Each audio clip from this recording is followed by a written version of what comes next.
ప్రధాని మోదీ తెలంగాణ పర్యటనను వ్యతిరేకిస్తున్న సిపిఐ రాష్ట్ర కార్యదర్శి కూనంనేని సాంబశివరావును పోలీసులు అరెస్ట్ చేశారు. అయితే కూనంనేని అరెస్టును ఖండిస్తూ కొత్తగూడెం బస్టాండ్ సెంటర్లో నల్ల దుస్తులతో సిపిఐ శ్రేణులు నిరసన తెలిపారు.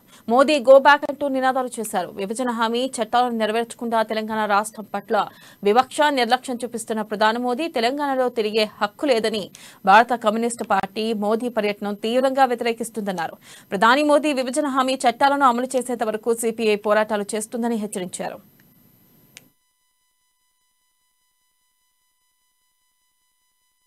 ఆయన తెలంగాణ పర్యటనను భారత కమ్యూనిస్ట్ పార్టీ సిపిఐ తీవ్రంగా నిరసిస్తా ఉన్నది. విభజన హామీలు నెరవేర్చకుండా తెలంగాణ పట్ల నిర్లక్ష్య వైఖరిస్తున్న మోడీని తెలంగాణలో పర్యటించే హక్కు లేదన్న కార్యక్రమాన్ని నిర్వహిస్తున్న సందర్భంగా ఈనాడు వరంగల్లో భారత కమ్యూనిస్ట్ పార్టీ రాష్ట్ర కార్యదర్శి కామ్రేడ్ కూనంనేని సాంబశివరావు గారిని ఆయనతో పాటు రాష్ట్ర కార్యదర్శి